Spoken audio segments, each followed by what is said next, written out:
On to stage 2 then, which is a team time trial. Remember, 22 teams competing this year in the Tour de France. 9 members of the team go. The team time is taken from the 5th man to finish. Now that's important. Okay, let's rejoin the action then. Our commentators, Paul Sherwin, who is the summariser, and of course, Phil Liggett. And this is the first team we see on the road, the Chateau d'Ax team. This is the lineup of the 9 riders. The top sprinter, Gianni Bugno, wearing 171. He's the man they'll be looking out for a stage win from during the flatter stages once we clear the streets of Luxembourg and move across towards France, especially at Francorchamps tomorrow, which might be his sort of finish. Well, I must say the motor racing circuit there may be flat for the motor cars, but it's pretty hilly for the bike riders.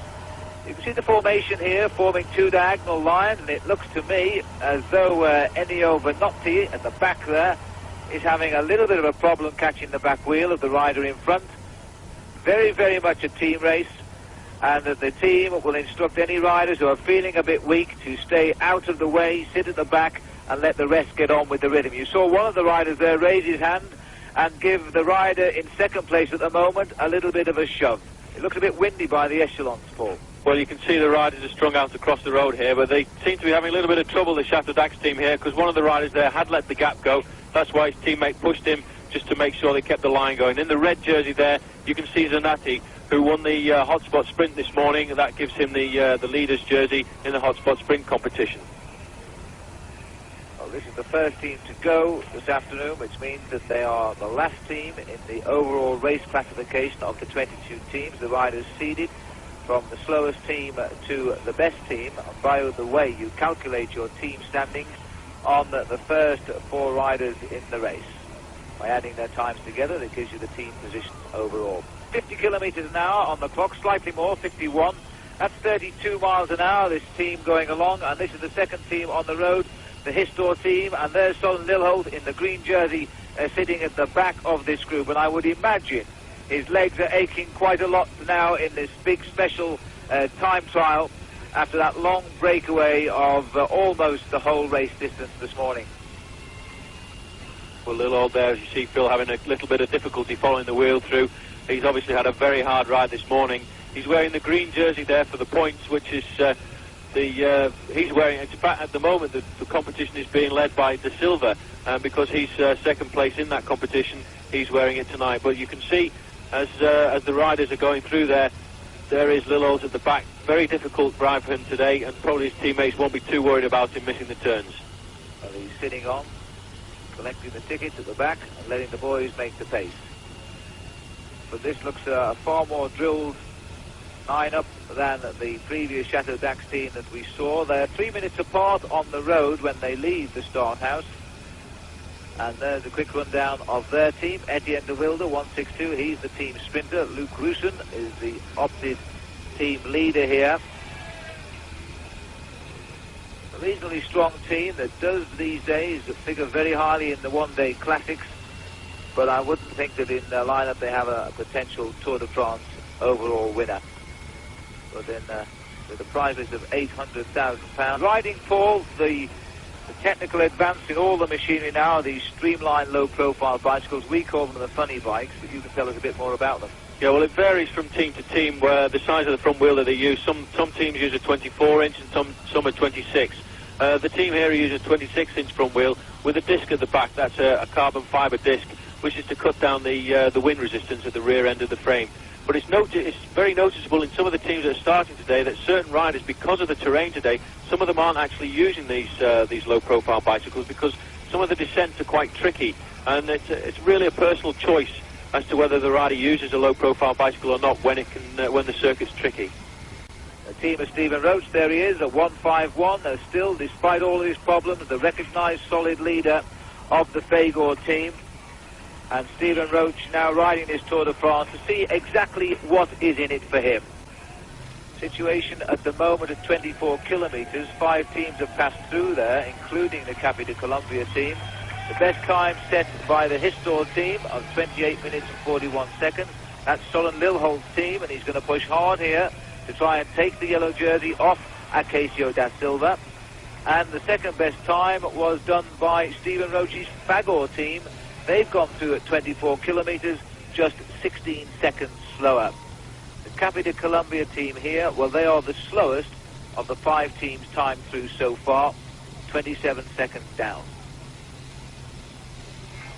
Now we're down to the finish here, and it's the arrival of Chateau d'Ax, the first team to lead this morning. And you see they've got 6 men they're bringing back here to the finish. The time will be taken on the 5th rider. So they shed 3 of the riders. They'll be given separate times, and their race will be against elimination from the Tour de France now. But they come in with a time of 56.26, and naturally enough, the clock there gives them first place, and well it might. We've gone back here now to the TVM squad further down the road, Phil Anderson's team, their first Tour de France. They were the unlucky reserve squad last year. They didn't make the split, and this year they're in and looking forward to it. Anderson then delighted to be back. You can see his number there, 211. Jester Skibby will be a useful ally down there. The Scandinavian rider, 218. Jack Hanegraaff, former Dutch champion, 213. And the man at the back, Peter Peters, the first man to start in the prologue yesterday, and until last Sunday was the Dutch champion. And we've picked up the Kelmer team. Here they are. Smallest man in cycling used to be a member of this team, Vincenti Belda, but he's not in the team this year. Fabio Parra is here. He's the team leader, and he is the rider this team will hope will win the Tour de France for them when we go down into the mountains. And there's a bit of pushing and shoving going on there between teammates, and I guess one of them wants to get back in the line, and he helps his mate get in there as well. It was Parra that was doing the pushing off with his arm, because look at the front of the bunch here. Somebody's opened a gap, and here's an example of how an undisciplined team can actually lose you a good time in the Tour de France. And meanwhile, we're back at the finish here for the arrival now of the new Patanina team. But they're going to be outside of the Histor team, well outside in fact. And so Soren Lilholt rests supreme at the moment. And the big roar of applause is for the System U team going down on the left of our picture. They just made their start, and in that team, of course, is Laurent Fignon. Here's the Fagor team. Stephen Roach coming in. The clock already outside the Histor time, but Roach won't be too concerned with it, I think. He knows that this wasn't going to be the day for the Fagor team. When he rode in the Tour de France to win this race a couple of years ago, he was in fact winning this team time trial. Second place though, for the time being at least. There's the view then of the overall leader of the Tour de France. A little tap for the rider in front, Acacio de Silva, now leading the Tour. And I think if all goes according to plan and they don't concede 4 minutes to the fast teams like the Super U's, the System U team still to finish, Acacio de Silva could be just doing enough today to lead this race out of Luxembourg tomorrow. They've nominated Urs Zimmermann, who finished 3rd in the Tour de France 4 years ago, as their leader. Guido Bontempi, a prolific stage winner, and for my money was the fastest stage finisher in the world. But this year he's been very, very ill, and he's come back into the race, and in fact was left behind, and he finished in the tail group this morning over 5 minutes back. So it does look as though Guido Bontempi may not be seen too often in the big bunch sprints today, this year rather. Interesting to watch here if the yellow jersey is doing any work. He's just having a little bit of a rest there as he lets Bontempi go through and do his turn. Obviously, he's got a very strong team around him, Da Silva here, and he's just letting the team do as much as they can and probably resting a little bit, because it must have been very hard for those 3 riders out this morning, because it was a long stage for them, a lot harder than it was for the majority of the riders in the bunch, as he sits just here behind Perini, who's worked here also. Yeah, and this looks like the Reynolds team of Pedro Delgado. There he is. This is a rider whose Tour de France is starting from the very basic position this year, last 198, and he's got to work his way up to the leaderboard now. It's an awful lot to ask. But he started this morning because he's no longer on the last position. A lot of riders this morning lost quite a few minutes. So Delgado is already on the way back, and his Reynolds team is challenging quite well today, and so he could well be back into at least the top half of the field by tonight. The TVM team coming in. Phil Anderson, and look at this time. This is going to be the best time because Anderson's bringing just 5 men to the line here. Just the required number. They shed all the rest, but the 5 TVM boys, I think, well inside. 55 minutes and counting. They're going to set the best time. There it is, 55.06. So Phil Anderson takes the overall lead, or rather his TVM team does, and that is going to help him enormously back up towards the top of the leaderboard. With Pedro Delgado, Perico, as he's called in Segovia. He's suffering. Looks like he's suffering a little bit here, Phil. He did attack this morning on the stage towards the end to try and jump away from the end, but it looks as if he's suffering quite a lot here as he sat on the back of this group. And it's amazing the Tour de France, it produces these stories all the time where you think it's a foregone conclusion. Look, Delgado's coming off the back of the group here a little bit just as I'm talking. The team look back to see where he is and they sit up and they'll wait for him. That's when they get the message, because this is quite amazing. Delgado, quite apparently, is in all sorts of trouble here. The back rider there, look, he's tapping the other rider, and they're waiting for Delgado to pull him back into the race. That's Julian Gorospe, and he's indicating to Delgado to move across and get tucked in nice and neat behind him. But Delgado is not taking that wheel cleanly at all. He is in big trouble here. The defending champion of the Tour de France. These are going to be the most forgettable opening 2 days of his whole professional cycling career. Gorospe looking over his shoulder and finding, even though he's slowing the rhythm, Delgado is slowing as well, and they're going over what is actually a slight rise. Now he'll roll back on. Meanwhile, the head of the group gets on with the pacemaking, but Delgado showing signs of being in all sorts of trouble. And I must say I find that quite surprising, Paul, because I really thought this morning he was looking sharp again. Well, I just don't know what to say, because it reminds me, looking at him here now, it reminds me of Laurent Fignon a couple of years ago when his team had to wait for him in a team time trial and he couldn't follow the wheel. It's really strange, and you can see as they rise at the Reynolds team here now, they're all bunching up. They're having to slow down to wait for Delgado, who is supposed to be the leader of this formation. There he is, suffering on the back there. Well, he's the first rider to wear number 1 by right in the Tour de France for 3 years, because it means he won the race a year ago, and of course when Greg LeMond and Stephen Roach won the race, they didn't do it. Now look at this, Delgado's blown up. His legs have gone, the team have also gone at the moment. Now the heads are turning. This is an amazing story, and it's ongoing for Pedro Delgado, the centre of the doping controversy a year ago, and now he's here. He arrives late for the start in the prologue. He makes a 2-minute 42-second late start. He finishes last of the lot. He's last in the Tour de France at the start of the day, and he is now in all sorts of trouble in the team time trial with the team of which he is the captain. But once you get into this situation, Paul, you're not allowed to get that second win. You can't get the chance to recover. Especially in a team time trial, there's no way you get you don't get your win back. You don't recuperate. It really is. He's going to be in a state of agony all the way to the finish now. And look at the disarray in the team there as they wait. He is their number 1 man. He's got number 1 on his jersey, and they've just got to wait for him. They've done a fantastic ride for the Reynolds team up to now in this team time trial, and here we've got them sitting up and waiting for them. We're going to have to nurse him to the finish. I really don't know what this announces to Pedro Delgado for the next few days.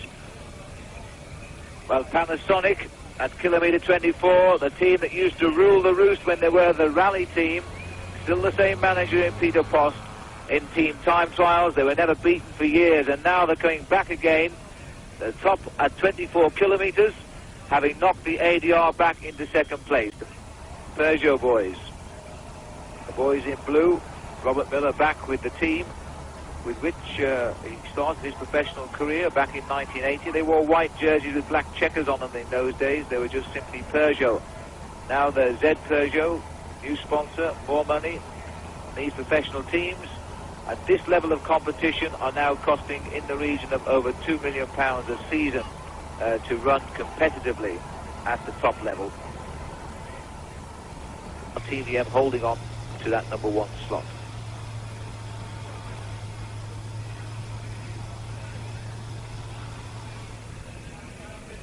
Here comes the Carrera team. This will be an interesting time now because they want to be faster than Histor. Histor have done 55.56. That's Lilho's team, second overall. 55.31. It'll be close, but it should be good enough for Carrera. And then all that will remain is that nobody else gets within 4 minutes of them. And that means that Da Silva, great cheer here for Da Silva. You can probably hear it, but they've taken second position, 55.43. And that, I think, will keep Acacio da Silva in yellow to say goodbye to his adopted town of Luxembourg tomorrow. Well, this is the Z Peugeot team. Our screen says Reynolds, but in fact the Z Peugeot team has passed the Reynolds, and the Reynolds team at Delgado are behind them, which means the Peugeots have taken 3 minutes out of Delgado here, and that's good news for Eric Bowyer today. 55.03, the best time as well. Delgado has now lost another 3 minutes here to Eric Bowyer, who finished 5th in the Tour de France last year. This is an amazing Tour de France now. Reynolds team come in at 58.18. Delgado's Tour has to be in doubt now.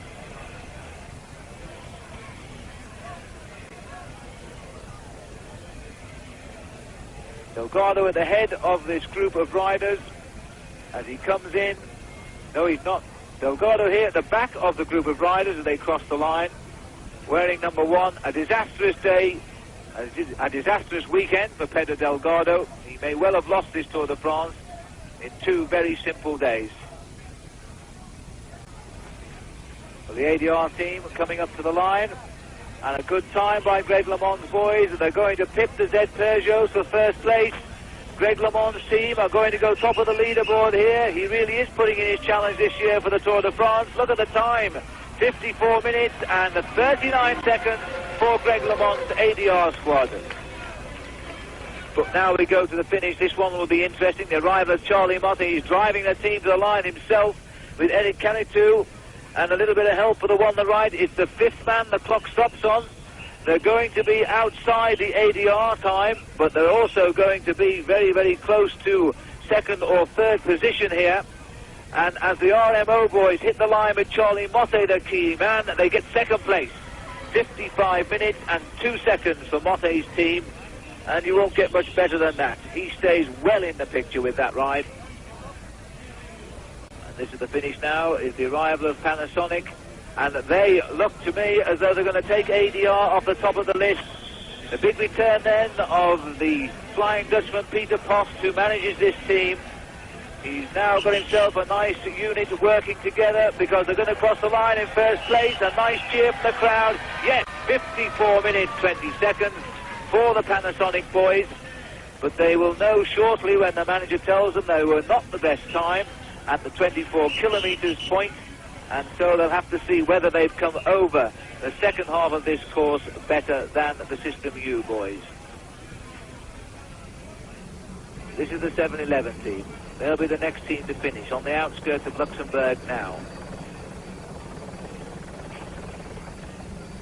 54 minutes, 20 seconds. A tremendous ride for the 28.5 rather hilly miles here by the Panasonic squad. Remarkable performance. Before the race started, everybody thought it would take certainly 1 hour to cover the course, and no team's been slower than Delgado's team. I have to say that, 58 minutes he did, and currently lying last of all the riders who finished. 7th, here they are. Andy Hampton's squad and Sean Yates bringing the team home, using those immense legs as he drives the group through towards the finish. The big man that the team call the animal, when they want to go fast, they send Sean to the front, and he's bringing them home nicely now. A great time. It's not going to be the best, but it's costing them really no time at all. Just 24 seconds slower than Panasonic. They'll be happy enough with that tonight. The limping hero of this team undoubtedly is Gert-Jan Turnisse, number 18, because he crashed when he hit a metal barrier in the Tour of Switzerland, and he's riding this race, in fact, with his ribs still broken.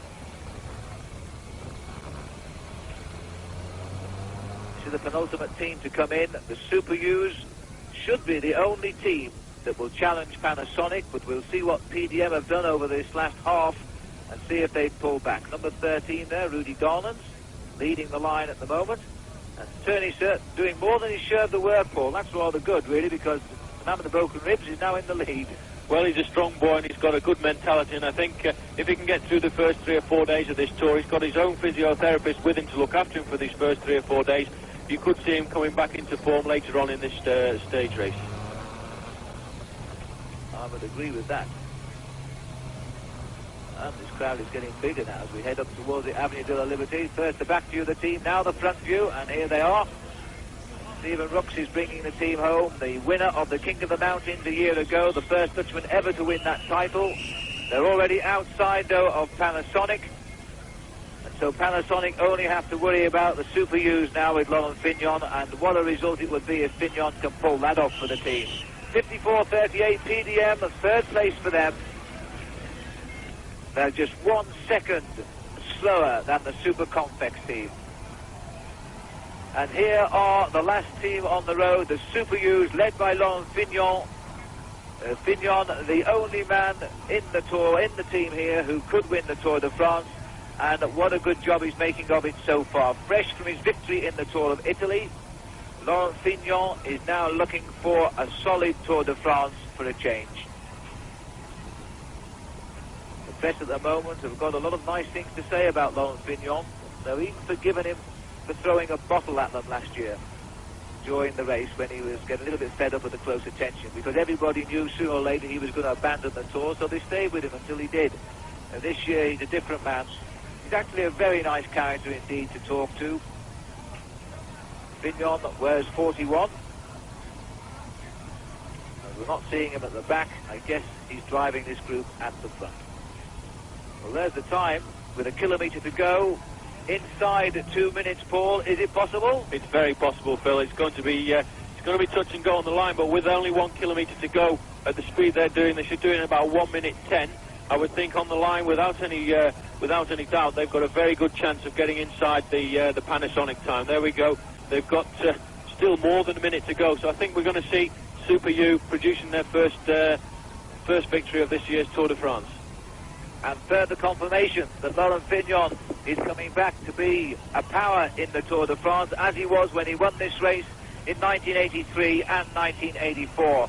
But there's plenty of good news for Carrera as well, because this time will not be anywhere like good enough to take the yellow jersey away from Acacio da Silva today. So the man who won this morning will stay in yellow. But the team comes home, and look at this. They've gone faster and faster as this race has progressed. And Fignon now is coming home with Christophe Leven on the right in 53.47.48. The best time and the last team to finish. That's the way to end the stage of the Tour de France. Laurent Fignon is back. The French are going to love him all the more for it. And with a time like that, he surely is going to go from strength to strength now. And so Acacio da Silva of Portugal has well survived the team time trial section. And I bet he's a little bit surprised today when he pulls on that yellow jersey. The breakaway this morning, a fine adventure worked out, and he didn't have to do a great deal this afternoon to defend the lead he built up today. So he leaves Luxembourg, and his family live here as race leader of the Tour de France. So Da Silva in yellow then, but there's the outcome of the team time trial. A good disciplined performance by that Super U outfit. Second were Panasonic, and third the Super Convex. The overall classification: Da Silva, Lilholt, Fignon, Marie and Simon. And after the predictions by Paul Sherwin and myself that Pedro Delgado is going to win this Tour, I don't think, Richard, we'll say who's going to win today, but we expect a Belgian rider to try for the finish on the motor circuit of Francorchamps. Thank you, Phil. Those two not alone, of course, in putting a couple of bob on Pedro Delgado, but the latest odds, as we've heard, Laurent Fignon, the new favourite, at 9-4 with most bookies. Delgado now 4-1, Roche 9-2, Sevens Andy Hampston and Fabio Parra, 10-1 Broekink, who was in yellow after the opening day, and 12-1 Stephen Rooks, who was second, of course, last year.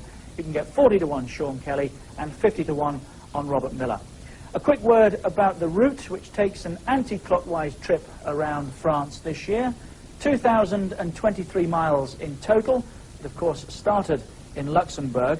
It's the shortest tour for something like 84 years. That'll make it an anxious tour as well. A lot of riders will fancy their chances of some stage wins. You take the Pyrenees in first, and then the Alps, but whichever order they come in, they're tough anyway. Quick look at the overall classification. Cássio da Silva is in yellow. He's the first Portuguese rider to lead the race. Second is Lilholt, third Fignon, 4 Thierry Marie, 5 Pascal Simon, and 6 Gerard Rouet. Today the race leaves Luxembourg, winding its way through into Belgium, 241 kilometres, 150 miles in total. It's another relatively flat stage, which should suit the sprinters, but as Phil has said already, nobody is making predictions anymore. There's no doubt about the champion of the weekend, though, here in Luxembourg. It's Cássio da Silva, the Portuguese, the first Portuguese rider to wear the yellow jersey. But in his adopted city of Luxembourg, he now has the chance to read all the nice things the papers have to say about him. Leading two as a happy man, Laurent Fignon, now set for a good Tour de France, beside with his weekend in the city. But once it was out on the open road after 14 kilometres at Mersch, the first catch sprint won by Johnny Tarlon of the Panasonic team, and Tarlon was winning again at Tondel after 35 kilometres.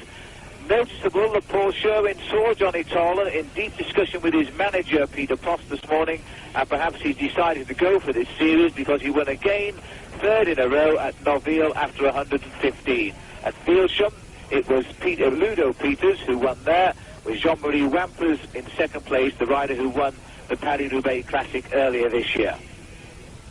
Well, here's the field now, at last beginning to show signs of life. That was a glimpse of Sean Kelly, and the rider looking over his shoulder here is Gerrit Zolleveld from the Superconfex team. Kelly just passing through Vincent Barteau. The riders have found this course very, very tough, but as one would expect in the last 40 kilometres, now the attacks are coming furiously for the finish on the rotor racing circuit of Francorchamps. Everybody beginning to talk here about Sean Kelly. They say he is actually looking and riding very, very strongly indeed. Well, the finish here today on the circuit is absolutely a Kelly finish. Well, it definitely is, Bill. It's an uphill finish. It's a hard finish. Not really one for a sprinter, one for a hard, strong man, especially after the race that we've had today, because attacks are going all the time.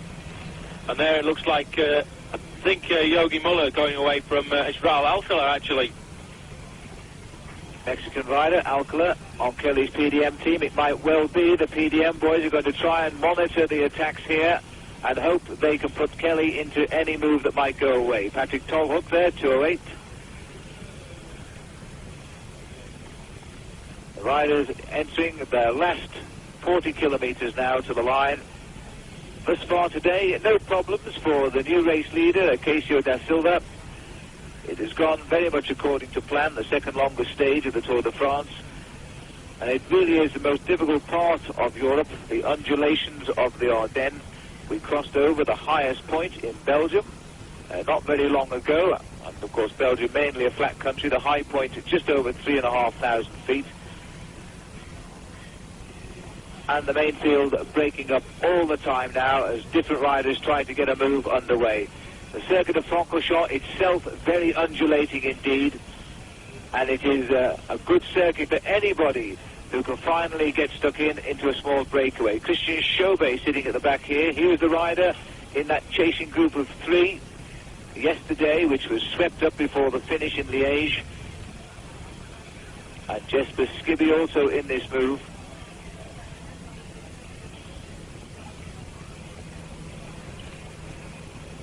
Down the group here, no signs of many of the Carrera team who should be marshalling any breakaway in protection of Da Silva. Da Silva moving across to the Italian Carrera team this year. Number 46, Thierry Marie, specialist in the prologue time trials, but he didn't quite make it this year. But nonetheless, because of that fine ride by the Super U team, Laurent Fignon's squad yesterday, Thierry Marie is now in 4th place overall in this race. He won't stay there too long by the time we get to the mountains. 3, 6, 9, 10 riders trying to go clear. 196 men started out this morning. 2 riders eliminated late last night after the computer worked out the delay in the team time trial. Johan Capio from the TVM team. That's Phil Anderson's squad. He's gone out, eliminated. and one of the Spanish Kelmer riders, Manuel Guijarro. So we're down to 196.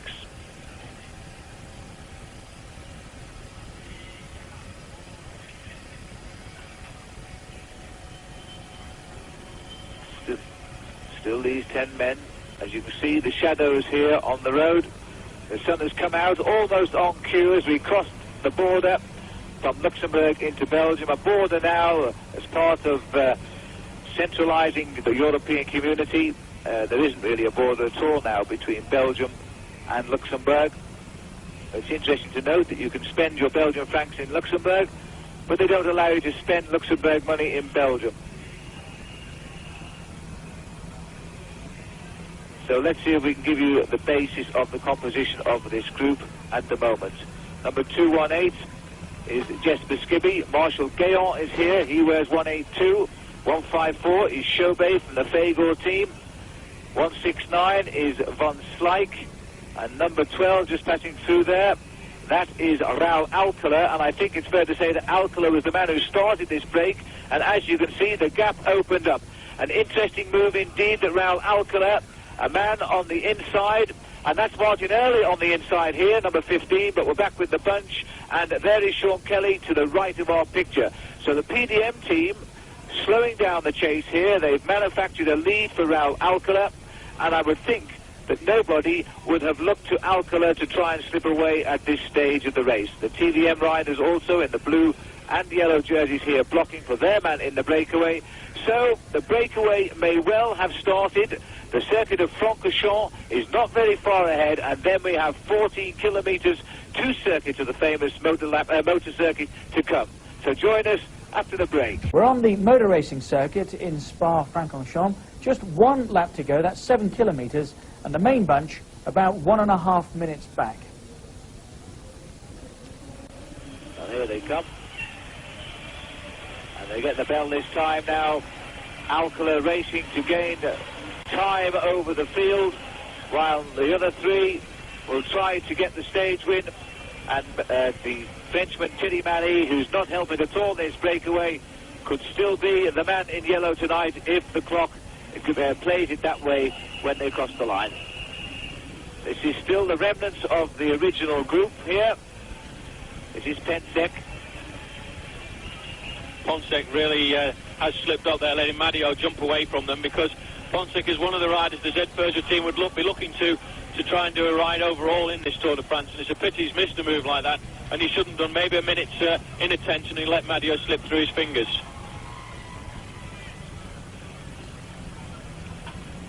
Well, since Madio joined the group, he hasn't offered any help, but he's getting ready to now, because he's gone round Marie.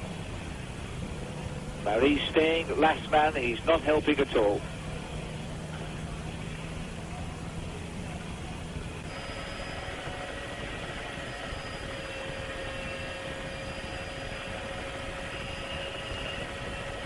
And now we're getting a lot more movement in the bunch. They're coming down the descent towards the line, so the gap is not impossible to close, although there'll have to be a really special effort to do something about this now.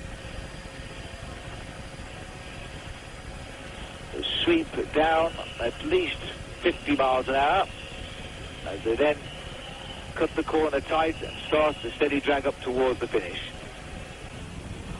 5 leaders with 5 different missions. Thierry Marie hoping that he gets the yellow jersey, but doesn't want to do anything about taking Raul Alcala to the front. Alcala goes off in search of just gaining time over men like Fignon today, while the other 3, I think it's fair to say, are here to try and just win the stage. This is Tolhoek at the back, turned professional last year. He never won a race, but his performances were excellent for a first-year professional. And obviously, Jan Raas spotted that. He's pulled him across into the Super Complex team, a team that wins a lot of races, and they use all of their riders to win races, not just one leader. They ride very cleverly, tactically, and this time Tolhoek will now feel it's his turn. He actually shook his head there as Skibby says, come on, it's your turn, and I think he said, I'm feeling a bit rough and I don't want to do it. Well, the usual retort there, Paul, is if you can't do it, leave us alone, isn't it? That's right, something like that. it's always the first thing you say, oh, I can't come through, I'm too tired. But especially when it's coming from a Dutchman, you're never really sure whether he's telling the truth or not. That's one of the things about Jan Raas. He's got a very well drilled squad, and when he tells them that they've got to sit at the back on the last 3 or 4 kilometres, there's not very many of them disobey his orders.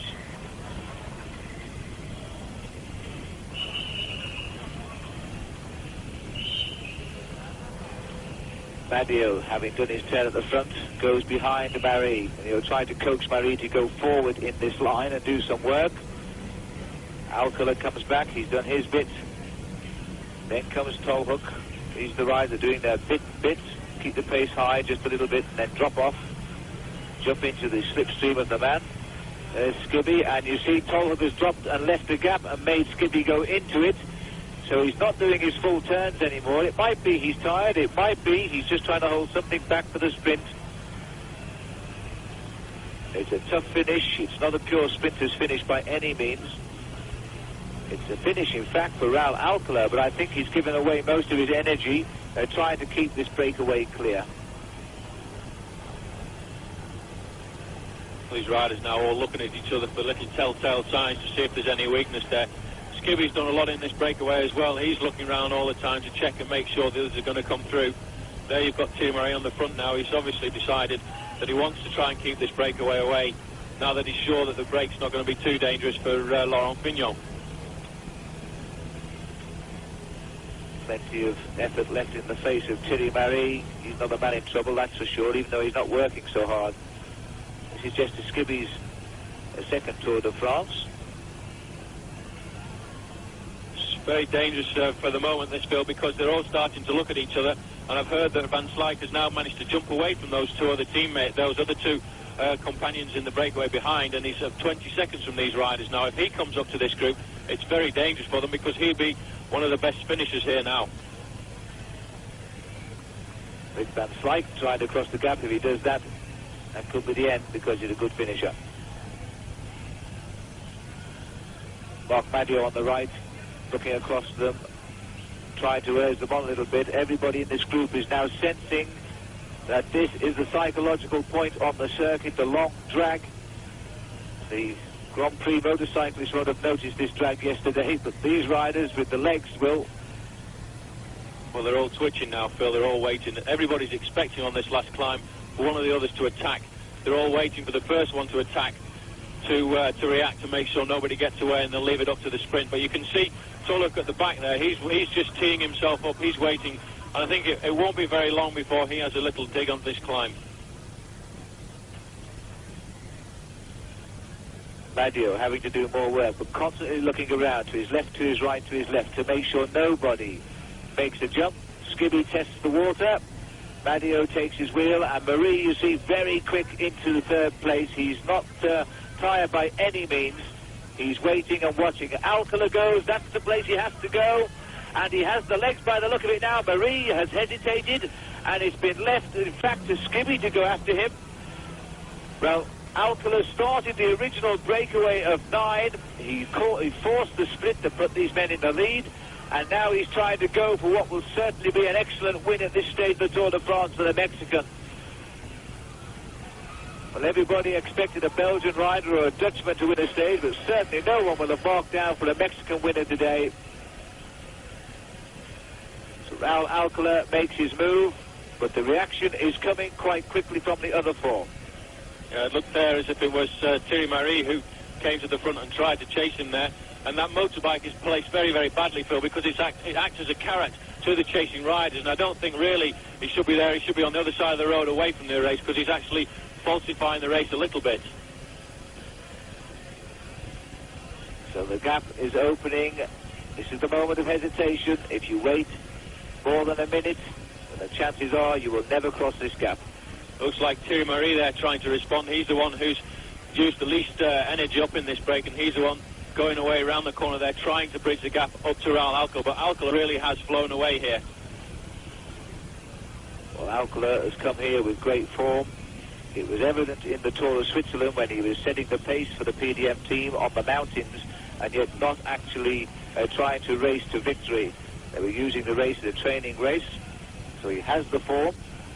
And this, and look at this now. Now they really are hesitating, Phil. This is what it's got to be good for Alcala. It's really down to Ⅱ He's the one who's been sat at the back of this break for the most time, and I think the other two are making him pay for his efforts, because you notice Skibby and Carlo from the Super Convex team, they weren't going to help Skibby now. They weren't going to help Ⅱ sorry, after what he'd been doing to them earlier on in the race.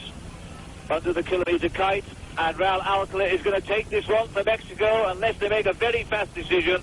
It's a long run down and then a short uphill dash, and the uphill bit will certainly suit Raul Alcala. This has been a great ride by the PDM team. They've worked this out today. All eyes would have been on men like Sean Kelly, and Alcala has gone out front, found the right group, and Marie, who had the lot to gain but wouldn't push it home because one of the danger men of the Tour was in this breakaway. Alcala has now found himself a victim of the chase, because Alcala has gone and the three others say, well, if he's a danger man, you chase him, we're not. He's losing time now. This will be the first ever win by a Mexican, because I'm certain that Alcala has never won a stage before, and he's going to take it up the line. It's 6.5 hours, a long day today, but the chase is now after him. Too late. Raul Alcala, the first Mexican winner of this surprising Tour de France. Alcala crosses the line, Skibby gets second, Toluc was third, he wasn't so tired, was he? Marie was fourth, and Madio was fifth. And now the clock, this is Rick van Slyke coming into view. But of course, it's the clock now that will decide whether Ⅱ will take the leader's yellow jersey. And I'm not too sure how far behind. It was a matter of 3 or 4 seconds at the most behind the winner for Marie. So about 2 minutes 45 is what will be required. There's nothing like that. They're right on from the field now. And so the day has been saved for Acasio da Silva, the Portuguese rider. Should manage now to pull on the leader's jersey again, as it's a great sprint enacted here right on the line. And the rider who took that sprint, as a very tight one it was too, is Ver.Ⅱ. Rather determined sprint there by Ver.Ⅱ. But no sign of Kelly in the sprint. He'll be happy though with the news that his teammate Raul Alcala has brought the goods home today. So a great victory for the Mexican Raul Alcala. He really worked hard for that and deserved the win. He was the best rider in the break. He initiated the move and the split, and then proved his strength by going clear at the end. Yeah, I feel very happy now, because in my life is my first time winning stage, but I feel good for the moment. And when did you think that you were going to stay away to win? Yeah, in the last 5 kilometers, you know, when the group around came behind, I saw that I think I can win this stage. It's the moment. And then I attack in the last 2 kilometers, 3 kilometers. And what did you think of Ⅱ Because a lot of the riders were a bit worried about him sitting in the wheel. Yeah, he stay in the wheel, but I think he stay in the wheel because you don't have more power in the legs. But I attack in the best moment, you know, because always waiting, and I attack right away. And that's the 1-6 today. Alcala, Jesper Skibby, Patrick Tolhoek of the Super Convex team, Ⅱ Mark Madio, and 6th Rick van Slyke of the Histor outfit. Sean Kelly, incidentally, 8th, tucked away in the main bunch. The overall classification, Da Silva stays in yellow, but that might not be the case for very much longer. And the British rider might try to do it again today. He's certainly prepared well for it, because last night he went to the barber's, he visited his teammate Jeff Pierce, who took a razor blade to his hair. Just look at this. Earlier today, my man Paul Schoen was up bright and early, left the hotel. He's already on the paved sections of the route to try and find some of the worst stones to show you just what they look like. Here's his report. Well, this is what the French call the Enfer du Nord, the hell of the north. And this is what it's all about, these cobblestones. There are 9 sections of these cobblestones today spread over the last 30 miles, and anything can happen. It's usually real pandemonium. You've got 200 riders fighting at the front to be the first 5, because you've got to ride at the front to see where you're going, because anything can happen. You can break a wheel, you can puncture or crash, and it could take you something like 2 minutes before you get any assistance from the team car. So that's why, when the Tour de France comes to the cobblestone sections, we always get a historic day's racing. Thank you, Paul, and it's been that sort of tour so far. Nobody able to predict what might happen.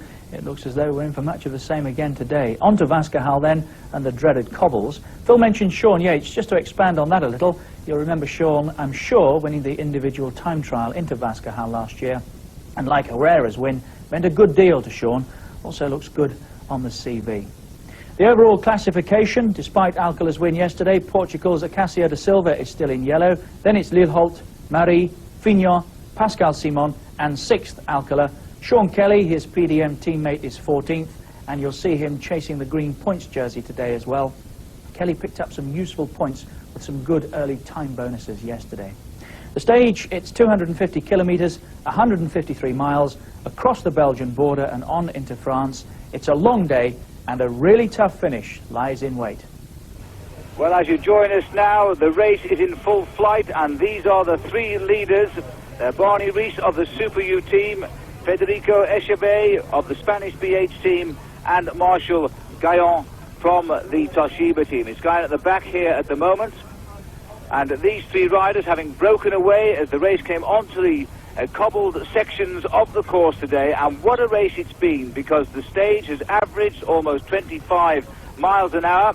That's bringing the riders to France almost half an hour ahead of schedule, and nobody expected that today. The field has split, but there is still a large group of riders. We'll catch up with that very, very shortly.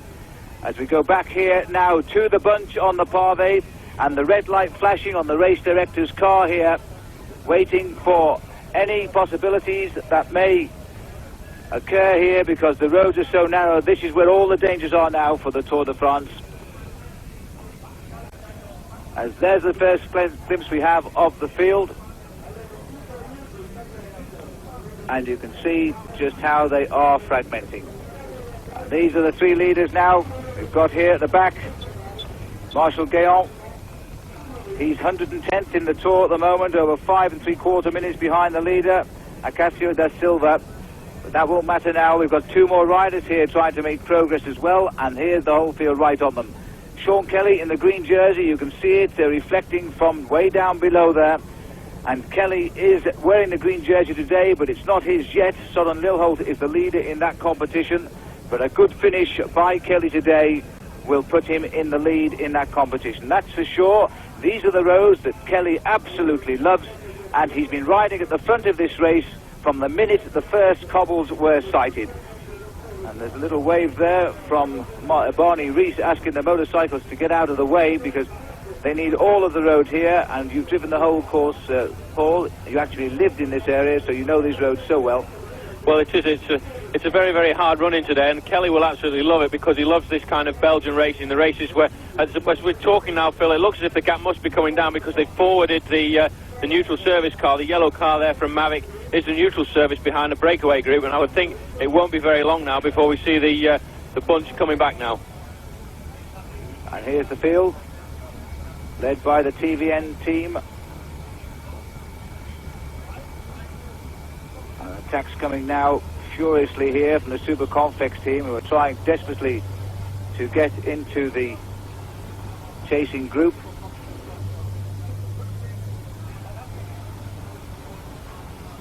Far left of our picture is Frans Massen of the Super Confex, and they know only too well that they would like a stage win. This, in fact, is Super Confex's final year in the sport.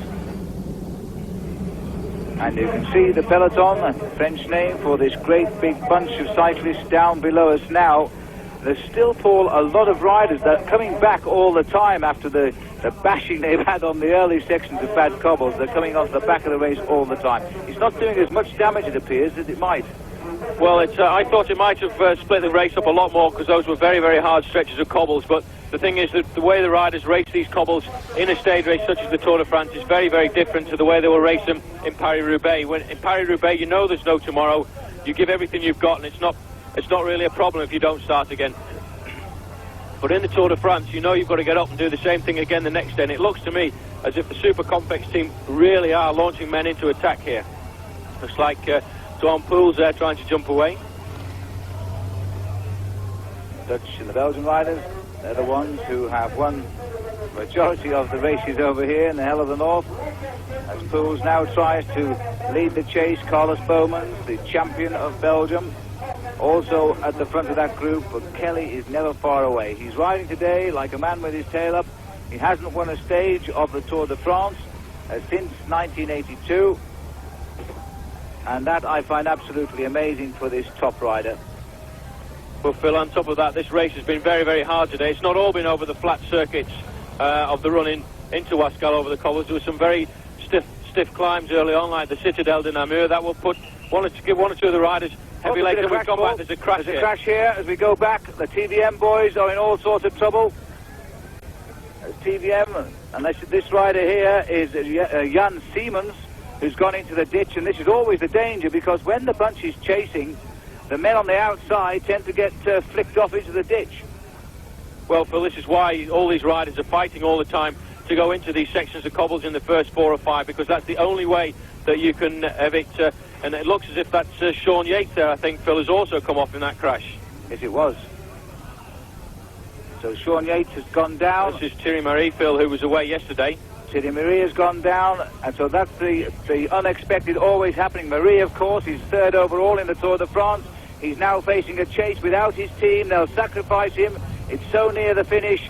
Marie in trouble at the back, while his teammate, number 47 here, Barney Rees, gets on with the racing at the front. It's all action at the moment. Don't go far away. Join us after the break. Welcome back. Well, we left you at a pretty anxious moment. We just witnessed a nasty crash on the cobbles. 3 riders, it appeared, involved. One of them, Sean Yates, who of course won this stage in the Vasca last year. Well, he won't do that now, but there's plenty of good racing left in this stage yet. The bunch threatening to finish together. Where are they now, Phil? And so we're just 15 kilometres to go now as the leaders of the Tour de France enter French territory for the first time since this year's race began. Still the same 3 men, but their lead is down to just 23 seconds, and the bunch now very active indeed. The bunch has actually grown. It appears to be around 140 riders strong at least, but we've yet to get confirmation that Acacio da Silva is in the group. 35 seconds now, the latest time check as the riders race towards the customs post here and in to the finish. They've just taking line astern here, looking over the shoulders. This is the chasing group of Frans Masson, but the main field right behind them. They're trying to get some reaction now because they only have about 14 kilometres to the finish.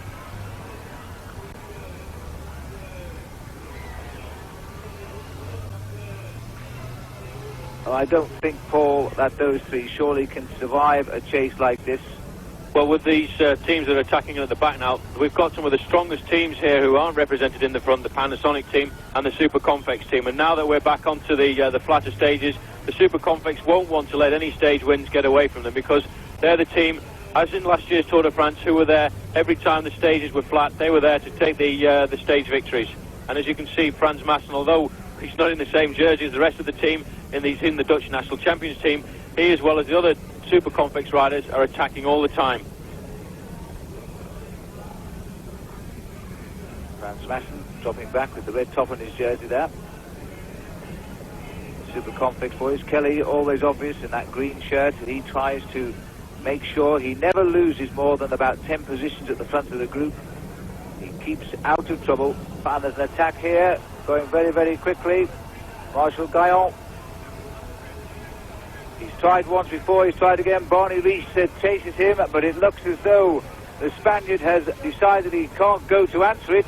Rees goes across very rapidly. There had to be a move come like this because they're getting to desperate stakes now. The bunch is almost on them. It's a good attack by Gaillon. Rees is into his rhythm, might well cross the gap, but Echabbay may now find he's going to drop back to that field that's not too far behind. Super move by Marshal Gaillon, former champion of France at cyclo-cross, and so his winter skills of racing over rough ground, he's put to good use today over the cobblestones. And now it's not a move he may have wanted to have made quite this far away from the finish, but I think it's enforced on him because the bunch is catching them so quickly. Well, just before he attacked the two riders were watching each other, and that's really the most dangerous part of the race when you've been away and the bunch is so close. As we look back at the bunch here, you've got Etienne de Wilde there on the wheel of one of his teammates. They'll be chasing, leading out the sprint. Just behind him, the new Belgian champion, Carlo Boemens. It's going to have to be a rethink here, and look at this, Ver.Ⅱ has surrendered. Ver.Ⅱ is back in the bunch, so too is Echabet, and there is only one rider left in front now, and he is only just in front, and it is a very difficult finish here for a lone man. Long, straight, wide boulevards, the riders can see their man all the way, and they can keep on going. We're heading down now towards Roubaix, and we will go straight across Roubaix, in fact, right through where they finished the Paris-Roubaix Classic until this year, when it made its return into the velodrome, past the factory of La Redoute that's made this town so famous, because, of course, they sponsored the top team, and Stephen Roach when he finished third in the Tour de France in 1984. Well, Phil, there's only about 5 kilometres to go now, and this is all really on the big boulevards around the outskirts of the town of Roubaix. They come round through Roubaix on these big boulevards and then finish on the circular roads from Roubaix to Wascal. And as you can see, it's still the Panasonics, all these teams still wanting to chase at the front now. He's just approaching the 5 kilometres to go board. 3 miles from the finish. And this is a very brave attack indeed. It was completely forced on. He had no alternative. It would be caught or go for it. This is the final catch sprint of the day. There'll be a 6-second bonus. It's a hard way to earn 6 seconds, though, for being the first through in the catch sprint. But he won't be interested in that now. Frans Maassen swings out to the far right. All these riders looking for someone to come through and take up the chase and start thinking of how they're going to get the sprinters to the finish. And that's Andres Capes, who's decided it's time to have a go. If they do finesse and play around in these last couple of kilometres, then Marshal Gaillon will win today, and the Frenchman will have brought the race home. Well, Phil, there you can see in the same straight there's Marshal Gaillon, who's just gone through the catch sprint, and the bunch is only just behind him, so it's going to have to be an incredible ride by Gaillon to stay away, and the way the bunch is going at the moment, I really can't see him staying away. Right on him now. And they know it too, because the sprinters are coming up. I caught sight of Steve Bauer there, also fighting his way into the forefront of the bunch. This is Gaillon as he goes through the finish of the old Paris-Roubaix on towards now the line. And this is going to be a most difficult chase. This is Solon Lilholt, the rider we saw away on the opening road race stage that forced that breakaway of 3 men. Finally finished second. Now trying again. And this is rather a cheeky attempt here. He's wearing the multicoloured jersey of the performance competition, the rider who is highest placed in all of the competitions in the Tour de France. I think this is the 5 kilometre banner on the road at the moment. Out of our camera shot, but Lilholt has just come under it, and Lilholt is now going across to give Gaillon a little bit of a hand here. Gaillon will try to go again with him. He wants to know which side he's coming, and he'll try to take his wheel. It looks as though he's going to get it. 2 riders can do better than 1. Look at this. They're almost travelling at the same speed. And Gaillon will have to surrender. So too will Solon Lilholt. The whole field in the Tour de France now heading for the finish as one big pack. And now we can expect to see Eddie Plankett, Sean Kelly, Jean-Paul Van Poppel, Eric van der Aarden, the top sprinters in the Tour de France at last get the opportunity to flex the muscle, but it's dangers like these, riders who refuse to give in to those men with high speed in the legs and go for it. This is the Histor team on the attack, and their sprinter Etienne de Wilde will be delighted if one of their men can finish it off for him. It looks like it's Herman Frison, a stage winner in the Tour de France. Last year, 2 years ago in fact, when we came out of West Berlin. Frison braking hard, going, confirmation, it is Herman Frison. French television here are saying it's Rudy Patry. We're going to go with Herman Frison. And we catch a glimpse of his number, and it's 1-0 to the English. So, good attack by Frison, Paul. Very cheeky attack, but of course he now knows that Etienne de Wilde and co will alter their tactics in the field. Well, this is a good move by him, because not only is he a good enough rider to stay away and win a stage, because he's won the 4 days of Dunkirk in the past, he's won a stage of the Tour de France, but it will take the effort off his own team, who'll be leading out the sprint for Etienne de Wilde. And he's obviously, it looks to me as if he's going to get caught, because we've got the lime green jerseys on the front here of the ADR team. They'll be pulling him back just to try and neutralise the situation as Frison zigzags across the road, sitting up. Well, this is Frank Hoster and his team, and Greg LeMond's team too, but the man they want to bring nice and fresh to the sprint will be Eddie Plankett, who won the green jersey for the first time last year. A member of one of Belgium's most famous cycling families, Eddie, Walter and Willy Plankett, also Tour de France riders in the years gone by. This has got all the feeling now that it's not going to be a big sprint for the line. Somebody might well keep this. Zolleveld is the rider on the left of our picture now. And it looks like Lilholt. Great ride by Lilholt, who's joined up. The rider on the far side looking over his shoulder. He's got back into a breakaway. There he is at the back now, just seconds after being caught. So he's really recovered very, very well indeed. And the yellow jersey of Acacio da Silva too, I believe, is now back in the field. So this, the breakaway here is Jelle Nijdam, the great pursuiter whose father was pursuit champion of the world. Jelle Nijdam, winner of the Amstel Gold Race a year ago. And of course in West Berlin 2 years ago, he put on the first yellow jersey as winner of the prologue time trial. It could well be now that he might well have tricked all the sprinters here by a great move, because he's gone clear, and if they allow him to get his rhythm, he won't look round. He has tremendous legs, pure speed. Jelle Nijdam inside the kilometre to go now. He's taking a look over his shoulder. It's really possible now. He's just going to close his eyes and hang on as the whole field comes through. But Jelle Nijdam goes for it now. This rather reminds me of the finish of Stephen Roach when he won the World Championship a couple of years ago, just ahead of the field. And Nijdam, his legs going faster and faster and faster. The finish is on the horizon. A couple of 100 metres to go now. Jelle Nijdam is going to snatch a stage victory in the Tour de France, which he'll cherish for a long, long time. As Nijdam hangs on to the finish and the sprint starts behind him, it's going to be ever so close. 50 metres to go, and that is good enough. What a great ride by Nijdam to ride away from that field just like that, as the rider's just coming over to lead the group across the line there. That was Jesper Skibby. So 2 days running now, Skibby has taken second place, and Nijdam gets the victory. What a great ride by Nijdam. It really is quite amazing to ride away from the bunch when it's travelling at that sort of speed. Calls for a very special man indeed. Nijdam then, and that's the 1-6 today. Nijdam from the Super Convex team, Jesper Skibby second again.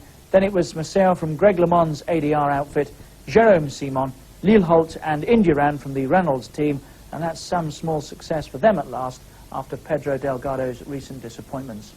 No luck for Sean Yates today either. He was involved in that crash in the chase for home, trying to work a position out for his team leader Andy Hampston. He's talking now with Paul Sherwin. Well, Sean, we saw you today fall off in one of those cobble stretches of the Tour. What happened? Well, it's my own fault. I was looking around for Andy, and I just got on the wrong side of someone's wheel, and I just lost my balance and came down. This is the kind of accident that can happen at any time on the Tour. Oh, it's my own fault. Not paying attention properly. You're going to be okay to carry on, because it looks like your knees well cut up there, Sean. Just blood, that's all. Nothing else. I think my back's starting a bit, just to see what that's like. Got a rest day tomorrow, so some time to recover. Well, all that because you were trying to help your teammate. Yeah. Thank you. It's a bad one as well, isn't it? Looks as though he'll need that rest day.